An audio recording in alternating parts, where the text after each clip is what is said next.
The smile that hid everything. For years, fans believed Anni-Frid Lyngstad, Frida of ABBA, lived the dream. The bright lights, the sold-out concerts, the global fame. But behind her smile was a truth too heavy to share. She was the mystery one in the band. While Agnetha was the golden-haired Swedish sweetheart, Frida was different, darker hair, deeper eyes, and a voice full of emotion. She always seemed calm, in control, graceful. But that grace came from a past full of pain, fear, and deep sadness. Few knew that Frida was born during one of the darkest times in European history, the end of World War II. Her mother was Norwegian. Her father? A German soldier from the Nazi army. It was a time when people were punished for loving the enemy. In Norway, women who had children with German soldiers were treated like traitors. Frida's mother was one of them. And baby Frida? She was marked before she could even speak. Frida's family was forced to flee to Sweden. She was only a toddler. Her mother tried to start over, but just a year later, she died. Gone.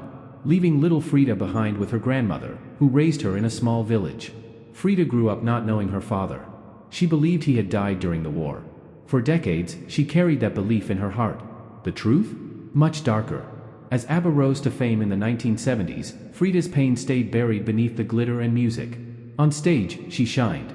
Off stage, she was struggling with questions about who she really was, and where she truly belonged. The world saw her as lucky, rich, famous. But Frida was haunted by the past. What she didn't know, until years later, was that her father had survived. And even worse, he had never tried to find her. But how she discovered this, and what happened when she finally met him, will break your heart. The father she never knew. In the mid-1970s, as ABBA was becoming a global sensation, something unexpected happened. A German teenager named Peter, a fan of the band, was reading a magazine. He came across an interview with Frida, where she mentioned she never knew her father and believed he had died in the war. Peter froze. His grandfather had told him that a German soldier named Alfred Hasse had a daughter in Norway. That soldier was his own father. Could it be true? Could Frida from ABBA be his half-sister? Peter told his father, and soon, a letter was sent to Frida's team. Frida was shocked. Her real father might be alive? She didn't believe it at first.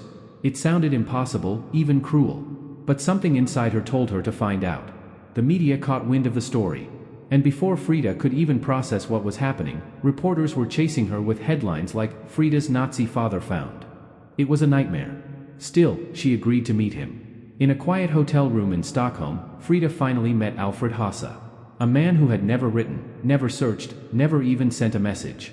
Yet here he was, shaking hands with the daughter he'd never known. Frida later admitted the meeting was cold. Strange. There was no connection. No tears. No hugs. "I didn't feel anything," she said in an interview. He was a stranger. The world expected a happy reunion. But Frida didn't get that. Instead, she was left with more questions, more pain. She tried to move forward. She told herself to forgive. But inside, she was torn. This wasn't the end of her heartbreak. In fact, the worst was still to come, in her personal life, in her career, and in a tragedy that would change her forever. The loss that changed her forever. By the early 1980s, Frida was trying to live a new life. ABBA had slowed down. The hits had stopped coming. The group never officially broke up, but the magic was gone.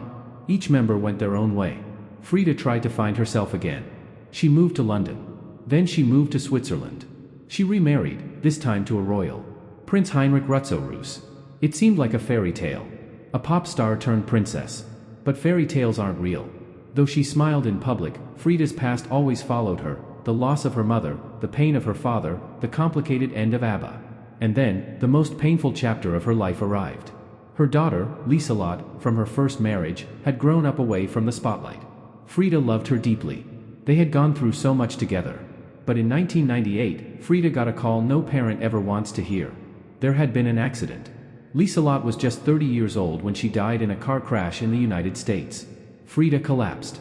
All the pain she had held in for so long came flooding back. Her world fell apart. She disappeared from the public eye.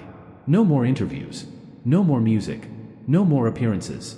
Friends said she was never the same again. The woman who once stood on stage in front of thousands, lighting up the world with her voice, had gone silent. She stopped singing. She stopped performing. And for a long time, she stopped living.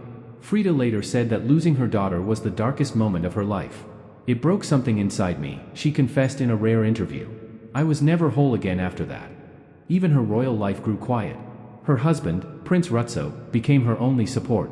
But just 2 years after losing her daughter, Frida would lose him too, to cancer. In just a short time, she had lost the two people she loved the most. The world had no idea what she was going through. All they saw was the quiet one from ABBA.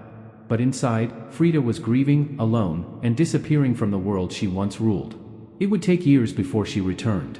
And when she did, it wasn't with a song, it was with something even more powerful, the truth. Frida speaks at last. For over a decade, Frida stayed quiet.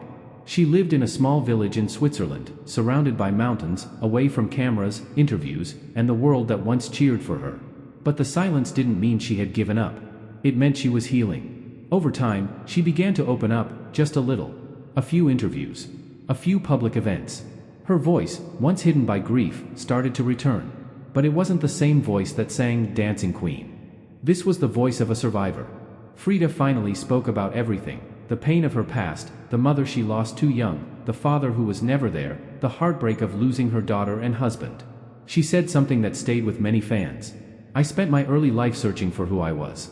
I spent my later life learning how to live with what I found." She never blamed anyone. She never asked for pity. But for the first time, she allowed herself to be seen, not as a star, but as a human being. In 2010, she surprised fans by appearing at a few music events. She looked older, yes, but also wiser. Her eyes still carried sadness, but her smile had returned, a real one this time. When ABBA announced their reunion in 2021 for the Voyage project, fans were shocked to see her back. She didn't need to do it. She had nothing to prove. But she did it anyway, not for fame, not for money, but because she wanted to sing again. She wanted to close the chapter properly, on her own terms. Frida's voice on the Voyage album was softer. A little cracked. But full of soul. It was the voice of a woman who had lived through the fire, and survived. And in the end, that's what makes her story so powerful. It's not just about music. It's about pain, loss, strength, and the quiet courage to carry on. Frida may have started life as a war child, marked by shame, grief, and tragedy.